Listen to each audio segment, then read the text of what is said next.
The Bosshole Chronicles are brought to you by real.good.ventures, a talent optimization firm helping organizations diagnose their most critical people and execution issues with world-class analytics. Make sure to check out all the resources in the show notes and be sure to follow us and share your feedback. Enjoy today's episode. Welcome back to the Bosshole Chronicles. This is Sarah Best, your co-host, and I'm joined today. Oh, by the way, the Bosshole Chronicles, where we never want to waste a good opportunity to learn from a bad boss, and we want to do everything we can to educate and equip bosses and managers to not be bossholes. Joined today, as always, by the most amazing and awesome John Brower, my partner. Hey, John, how are you? I'm good, Sarah. That's very kind of you to say and too generous, but it's a great day and great to be on another episode with you. Thank you. This is a subject matter episode today. We are hearing from a pretty amazing expert today. And I just have to say, not to steal any thunder from you, John, because you get to introduce our guest, but just in our pre-conversation, here's what I took away. A non-bosshole, like an anti-bosshole person, a management fixer, and I consider him a very provocative thought leader in the kind of stuff we need to be thinking about to manage talent today. It's very different. So I'm very eager to jump into this episode. John, I'll let you introduce our guest. All right. Thanks, Sarah. And joining us today, our subject matter expert is Jason Lauritsen. Jason, first and foremost, welcome. It's so good to have you here. Delighted to be with you. So let me give you all just a little bit of a glimpse into Jason's credentials and his background. We actually got connected through a mutual connection, Dr. Matt Pepsel. And all of you, if you go back, you'll hear Dr. Matt's episode on talent optimization. Amazing information there. But what I think you're going to find so refreshing about Jason, much to what Sarah was saying, is that this is somebody that's not afraid to break from the conventional and challenge the conventional, which absolutely needs to happen more these days. Jason is a keynote speaker. He's a trainer and an author. By the way, check the show notes. All of his links will be in there, including the links to his books. His management methodology is called the check-in, and it empowers leaders to build strong, caring relationships with their people to improve performance and retention.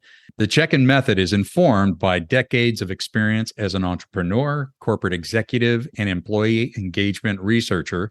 Jason's teaching have been described as a secret weapon by leaders who strive to create a more engaging and human work experience for their people. And who doesn't want to do that? As I said, Jason has two books. They are entitled, number one is Unlocking High Performance, How to Use Performance Management to Engage and Empower Employees to Reach Their Full Potential. And I like this one. I think this is cool. Social Gravity, Harnessing the Natural Laws of Relationships. So like I said, go to the show notes. You're going to see a lot of stuff about Jason there. But Jason, it's great to have you here. And one of the things I'm most excited about is just the fact that you're not afraid to go against the grain. Is that a fair assessment? You're not afraid not afraid at all to challenge the status quo. I'm pretty sure that's my mom would agree with you. She still has PTSD from me as a teenager, and I'm pretty sure my wife would also agree. So yeah, I think that's true. I was just actually having a conversation yesterday with someone with an HR leader, and I was saying, I was an unconventional HR leader because I was an HR executive who is allergic to policies and allergic to protocols and stuff that doesn't make sense. So I think that's fair. And let's start out with that, because a few weeks ago when you and I had a chance to talk more and do a little bit of a setup for the podcast, the one thing I took away is there is a lot of noise out there around. We're all about boss hole prevention and helping managers stay out of the boss hole zone. What we love to hear, and we're going to hear from you very specifically, what are some of the things that you offer to help managers stay away or stay out of the boss hole zone? But there is so much crap and so much noise out there that I think it's hard for people to get their bearings, or managers or supervisors or executives to understand, how do I help my people the most? Because if my managers aren't at the top of their game or really truly understand what their mission is, I'm just going to be cycling through them and never going to really hit on what's necessary. So I'd love for our listeners just to get a sense of sort of your, I don't want to say frustration, but how you see sort of the commonality of crap that's out there. Commonality of crap. We could have a whole podcast probably just titled that. I maybe stumbled onto something here today, John. I think that for me, the frustration, I think, was always, I mean, it started for me pretty early on coming into as an employee. I know that when I still think about those early days of being an employee. I was a sales guy early in my career, and just the stuff that they would do, or the stuff they would ask me to do, and the way my managers would treat me, or the decisions they would make, made no sense. I mean, I think I'm a reasonably intelligent person, but it's like, how is this good for me? How is this good for helping me accomplish what I'm supposed to be accomplishing? And then you get into management, and they tell you things that are counterintuitive. If you go into, if you're lucky enough to get management training, you hear things like, don't get too close to your people. Right. And you're like, what? Like, why? And what I learned is like, well, because someday, probably not too long in the distant future, we're going to ask you to do some really terrible things to those people. And it's easier to do that if you don't really know them or care about them much. Right. And so then we're surprised when our employee engagement surveys come back and tell us that our people don't feel cared for, or connected, or valued. It's like, it's all so painful to watch. And so I think there's still a lot of that. And I think the challenge, and where I've dedicated a lot of my work, and in fact, when I wrote Unlocking High Performance, there's 2 chapters in there that were really a big unlock for me. I mean, it was something I had been working on for a long time, but I wrote these 2 chapters to help other people. It's really a history of management. And it was sort of helping people understand that a big reason that we are stuck where we are today, and why it's so hard to manage people in a way that feels really good, is because we inherited a legacy of management that was created very literally 130, 40 years ago, to help human beings behave more like machines inside of production facilities, right? I mean, that was the era of industrialization. And we never really changed the model that much. And so today we still, and you still see it in organizations, we still manage people as if they're, machines that just are there to produce output. And the reality that we see through all of the research we have about engagement and satisfaction and how people experience work shows us that people actually experience work like a relationship. They want to be valued and trusted and cared for and appreciated and accepted. Like, work is a relationship for the employee. And until managers understand that, until leaders understand that, until HR leaders start to treat and view work as a relationship, we're shuffling deck chairs on the Titanic. That's what a lot of our work around management has been for the last 20 or 30 years. That's why we haven't made more progress. I understand you have a pretty firm take and position on quiet quitting. Does that fit in here? Can we talk about that for a minute? It does, because I love the conversation about quiet quitting. I'm grateful for it. And I have been really irritated by a lot of the narrative or rhetoric around it, because I hear one of 3 things. And actually, John, I think when we talked, like, it was one of the things that sort of happened in our conversation. But I hear one of 3 things about quiet quitting when it comes up. And this usually comes from people that are either leaders or in HR or consultants trying to do HR stuff, right? Or whatever. They say flippantly, well, it's not very quiet if they're talking about it on social media.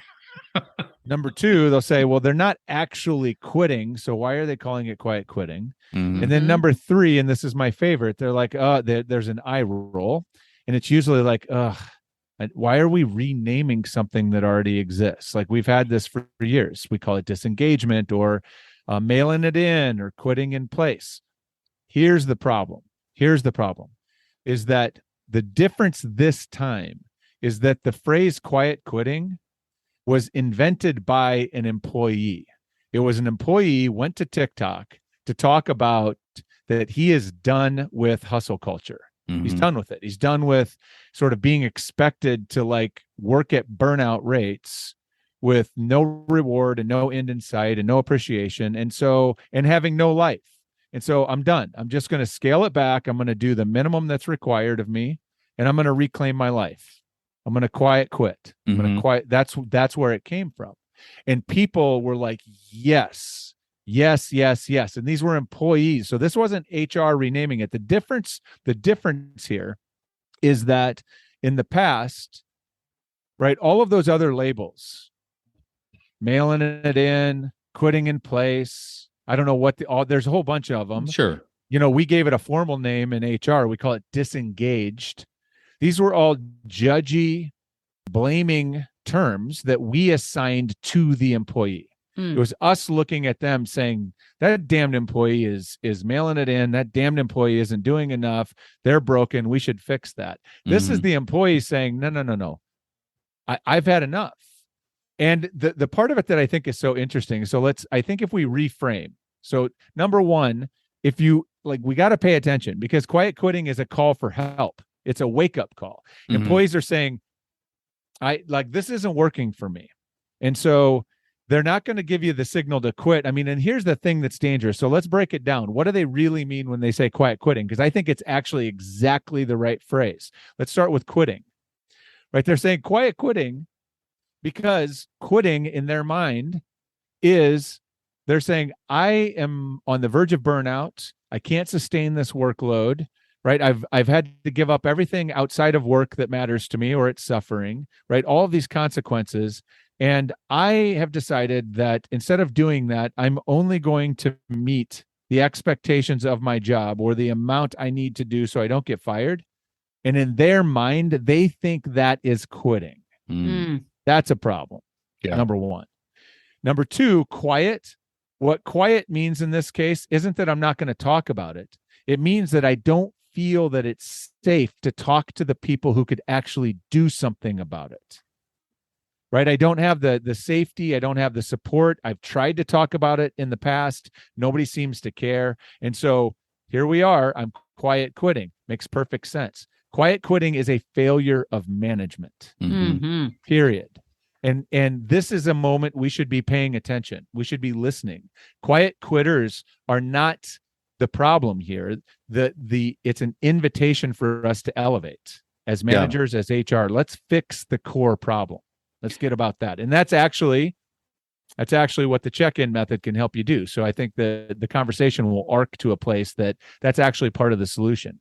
Absolutely. But before we get there, one of the things, Jason, that you shared with me a couple of weeks ago, which I thought was very enlightening, was within quiet quitting, people are deciding they're not going to fall victim to the hustle culture, which I think is an interesting term, and I'd like to explore that just a little bit.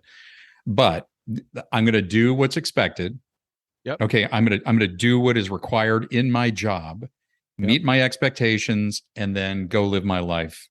And you said, and I think this is really interesting, I'd love a company full of those people. I'd love a company full of people that would meet the expectations, if that's what we've established. And isn't that exactly what we are paying them to do? And then where does this elevation come from? So I see. So I thought that was a really interesting perspective.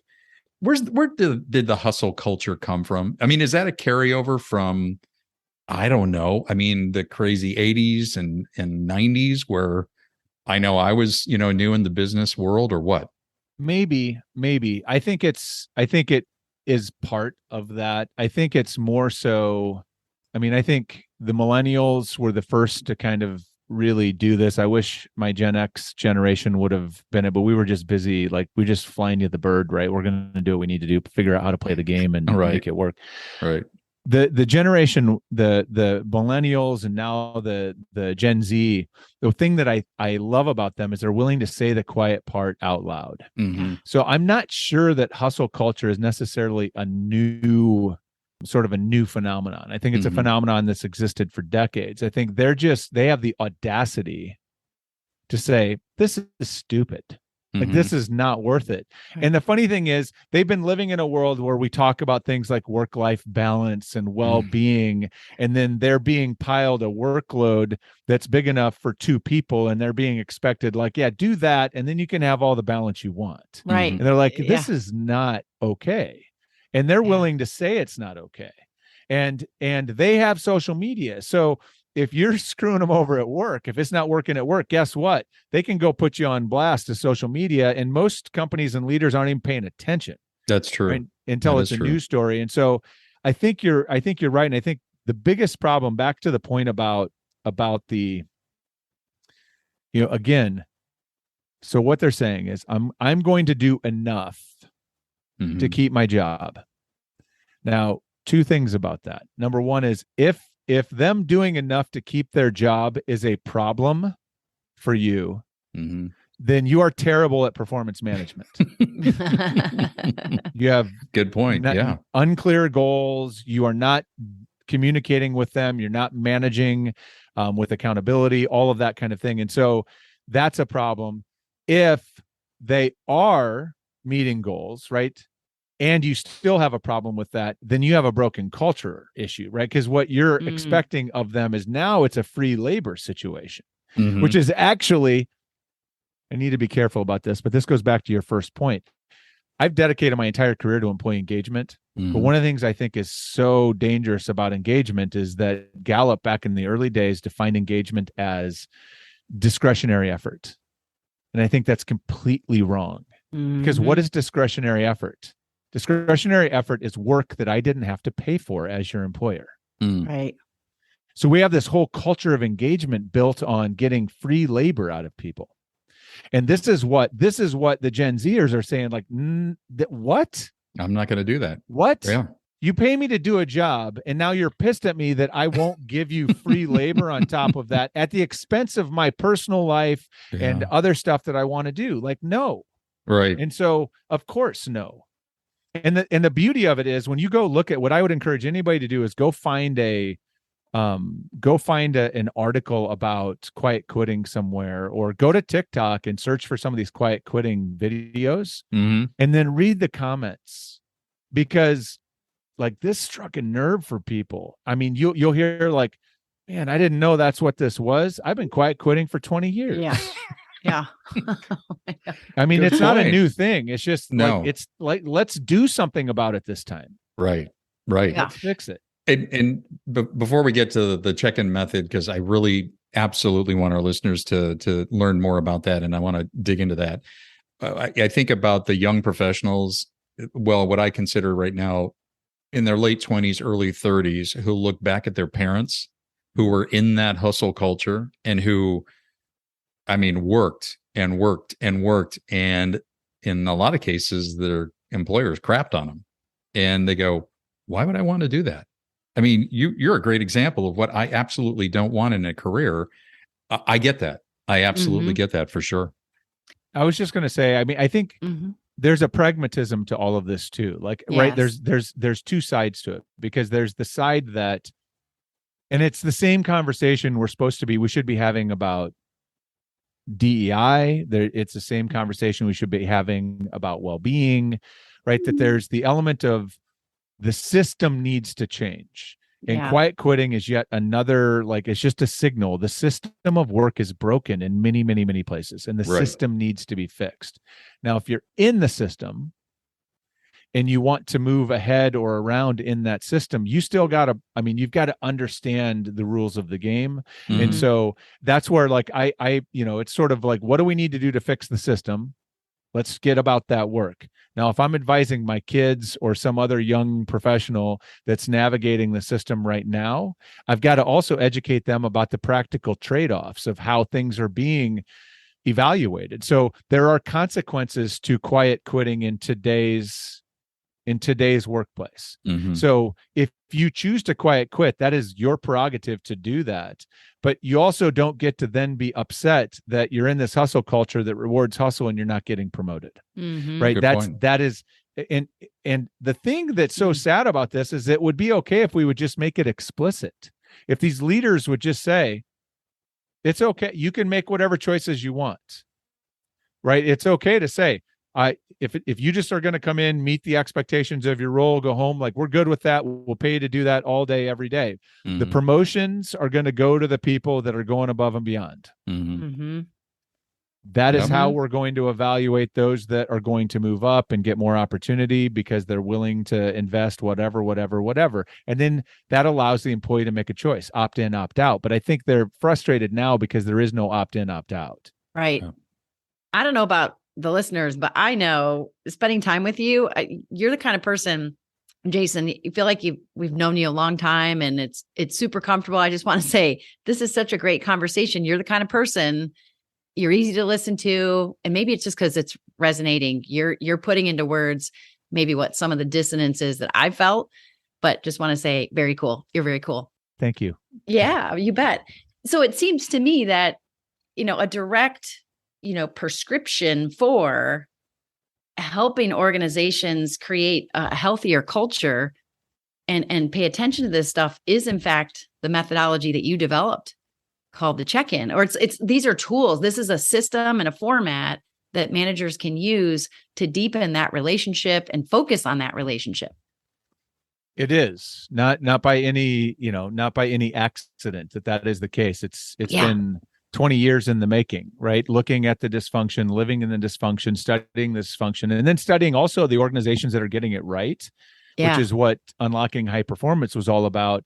And then having this sort of aha moment that it's like, oh, it's so simple and so fundamental. When you start to understand that work is a relationship, things start to shift. You start to think and see things completely different. And then you need the tools. You need to understand it. And I think, John, I don't remember if I shared this with you, but I think for me, this all started the check-in, with the sort of the initial kernel of the check-in method that I teach started clear back when it was one of my first corporate HR jobs. I'd been hired I'd been a recruiter, an external, like a headhunter. I had run a team. I'd owned my own small company. And then that I'd left there and was looking for another role. I got hired as a recruiting manager for my first ever corporate HR job. I knew nothing about corporate politics. Back to the conversation we were having earlier about me I was a bit of a bull in a china shop early in my 20s. I was shot out of a cannon. And so, and I'd been in sales. And so I come into corporate HR and I get dropped into this team, and I had an underperforming team. I started just doing what I needed to do to fix it. Like my customers were my internal managers that we were supporting. Right. The team prior to me hadn't been, or the manager prior to me, that team hadn't been performing at a rate. So we started fixing that.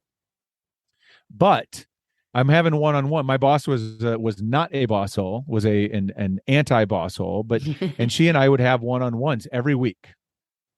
And every week in those one-on-ones in the early days, there would be some version of one of my peers had gone to her to complain about my behavior somehow. Something I was doing that was not appropriate or not working for them or whatever. And every week she would give me this feedback, and I would take this feedback and I would sort of be puzzled by it. And I'd be like, okay, and I'll try to do better. And then the next week, something and something and something and something. All meanwhile, I'm getting my job done, right? My performance numbers are good, but I keep getting this feedback. And it got to be pretty frustrating. And finally, one day, I just had enough of it, I guess. And she's like, another one of my peers had complained about me again. And I finally said, I said, what do you want from me? Like, what do you want from me? I don't understand. And it's a bigger conversation than that. But like what happened was that prompt cracked open a single conversation that changed everything. For whatever reason, we both knew we needed to have this conversation, but for whatever reason, we couldn't get there. She couldn't get there. Probably because she didn't want to deal with the conflict with me because I was a pain in the ass, let's be honest. And so, but we had this conversation and we got really clear. Both of us needed to make some adjustments. I definitely needed to change some things in my understanding. She needed to change how she was thinking about it and seeing it. Everything changed. Like my relationship with her changed, my performance on my job changed, my performance with my peers changed. One conversation. And this is the thing that I think that has always been with me, because when I think back about then the next 25 years of my career or whatever it's been, I look around and I see that everywhere. Our inability to have these conversations that really matter is at the heart of why we can't get this right. And I think that's even well-intentioned people end up behaving like bossholes because they can't have the conversations that really matter. And that's what the check-in method is all about. And so that's what we try to teach people and help them, is how to show up in a way to have those conversations and give them the tools.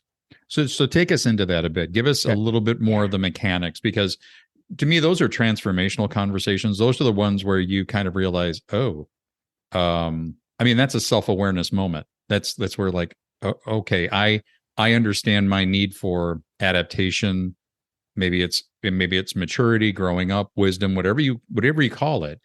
But those are transformational. And just give our listeners an idea of, how this can actually happen, because we want them to go get your book, get your resources, and learn more about this. Sure. Well, so I'm going to give you kind of just a quick overview of the check-in method.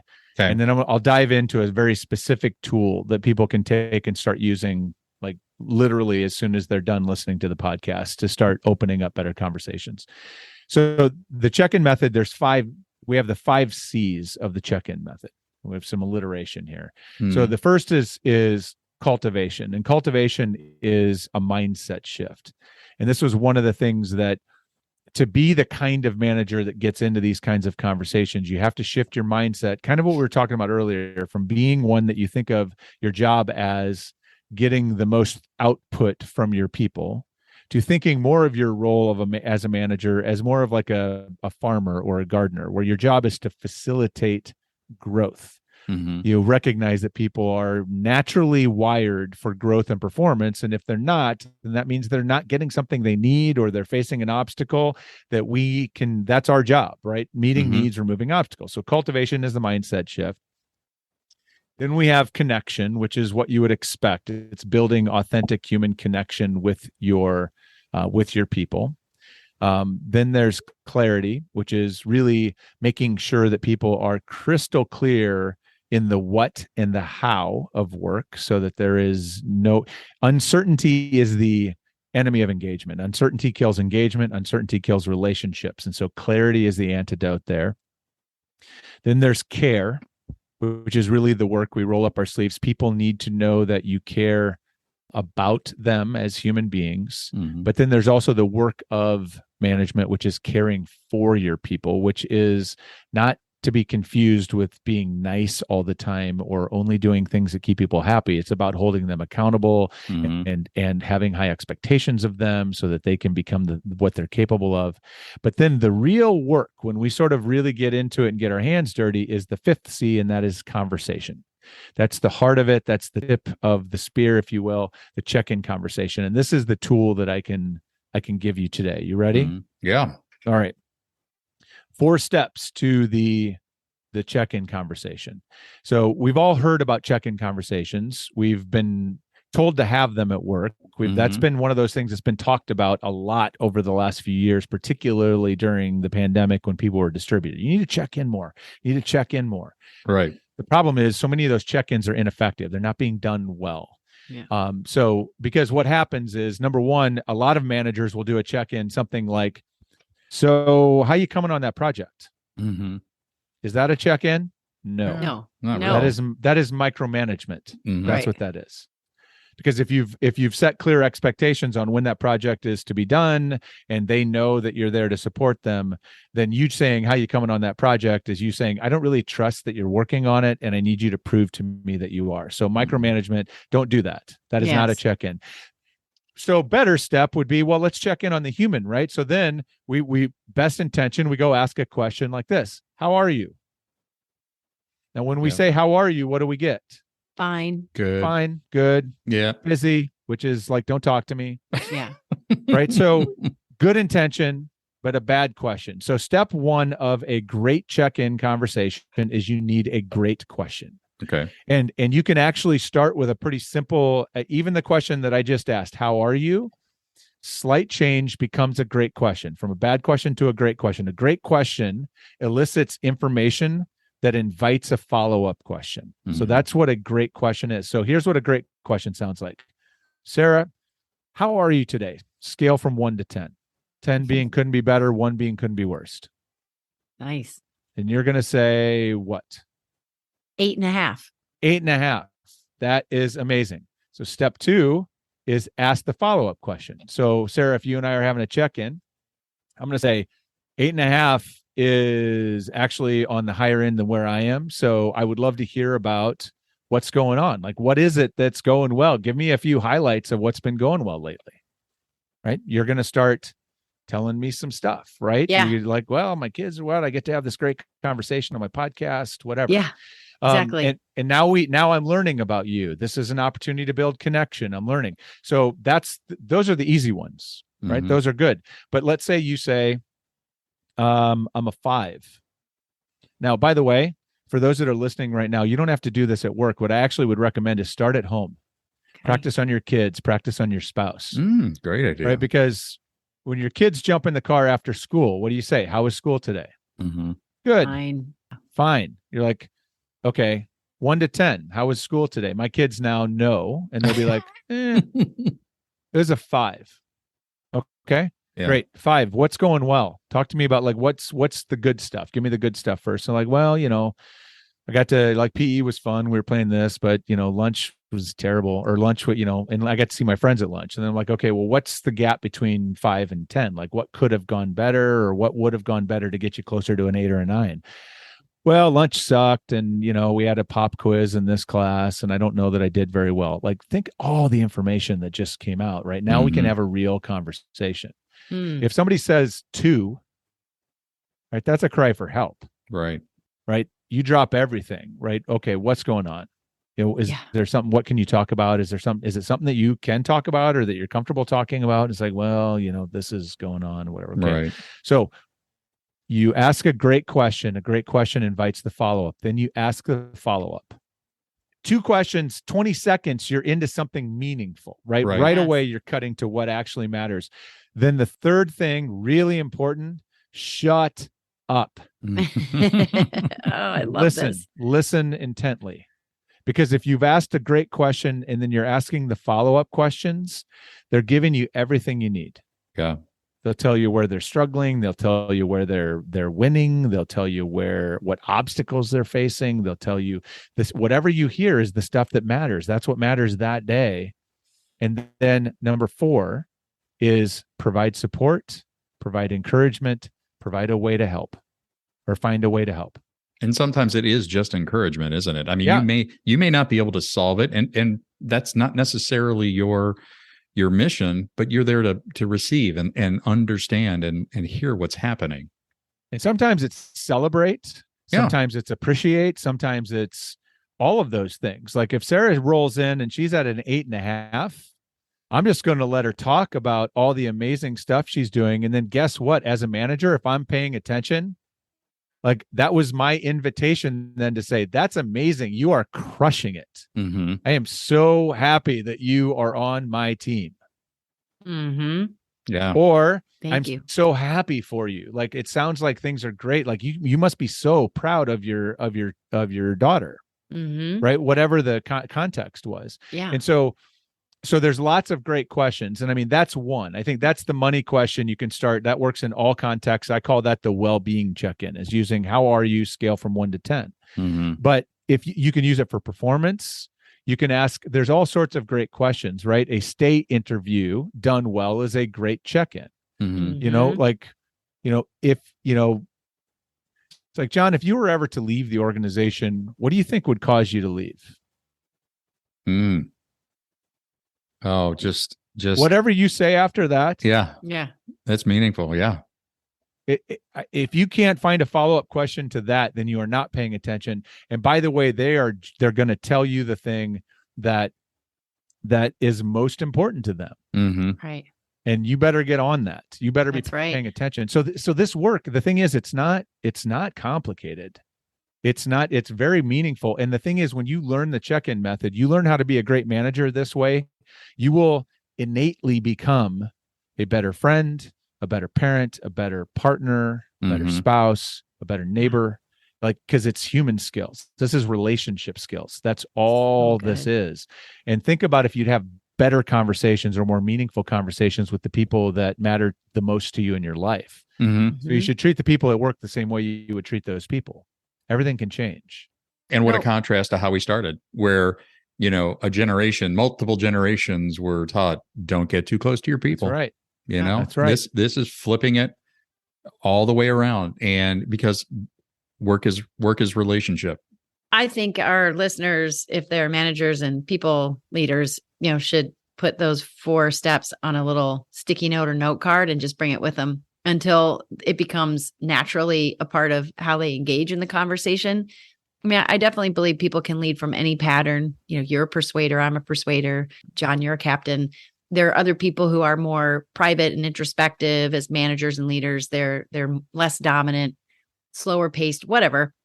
But this is a formula that if you practice it, it just would become very natural. And I would not be afraid. I would encourage people, like, write these little suckers down, write these 4 things down. And even if you have to, tell your person, I'm practicing, some new skills. I want to do a better job of relating with you and making this time that we have together more impactful. So just bear with me. I'm going to look down my note card as I ask you this first question. But all that to say, what amazing tools. Go ahead, John. And go into the show notes and look at all of Jason's resources. I mean, access them. That's why they're there. I've looked at some of the videos on his LinkedIn profile. They're great.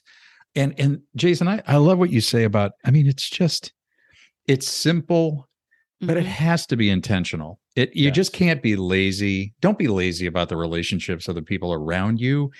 2 of the things that we talk about keeping managers out of the Bosshole zone is that if organizations don't realize that the number one role of a manager is to develop other people, that's the number one role, is to develop other people. But how do you do that without dialogue? How do you do that without creating some level of relationship? And then I just had a conversation with a group of managers, and I asked them, I said, how often are you meeting? What's your cadence of checking in with your direct reports? And a couple of them said, I don't have that. And I said, well, one, you should be thinking about why you don't have that. But one of the other reasons is this gentleman said, I have 16 direct reports. He said, I can't possibly get to everybody. And I said, well, that's a structural problem because I don't think anybody should have 16 direct reports. However, it's not an excuse, but it is a pretty significant barrier to being able to really cultivate those relationships.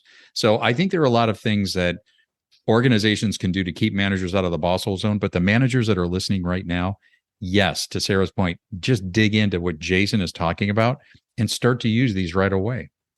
And John, let's make it a prerequisite to the number one role that you're saying that managers have to develop people. I think that even before that, as a manager, is to make sure people feel seen and valued. Yes. Right? Because like that has to come. I mean, that has to be, as human beings, when I think about it, a lot of my training, when I'm training, like I can't separate the human from work. And so I tell stories about work, but I also tell a lot of stories about my family and my interactions with other people outside of work, because it's relational. It's all relationships.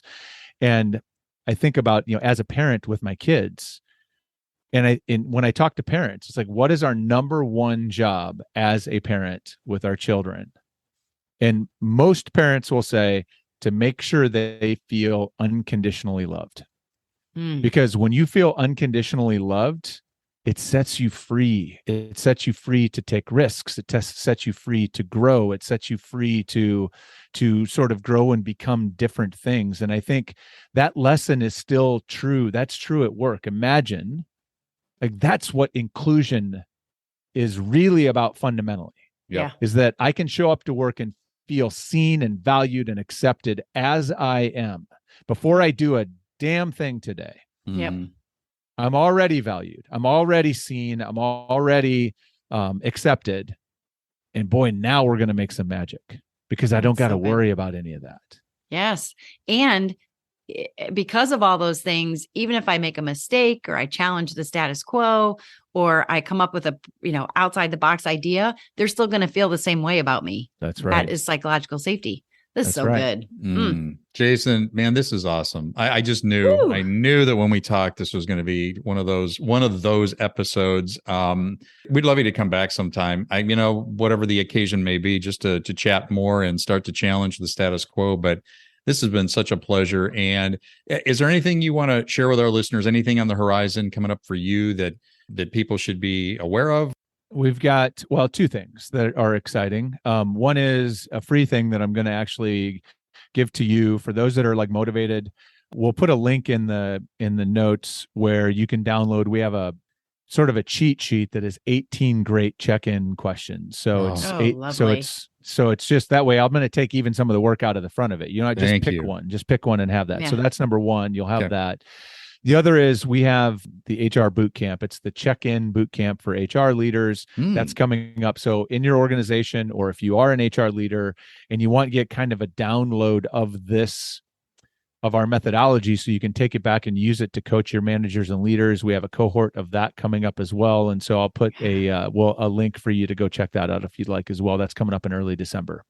That's awesome. And thank you for your generous offer there. We'll put it in the show notes. Everybody look for that and absolutely check out the work that Jason is doing. Jason, thanks again, man. It's been a pleasure.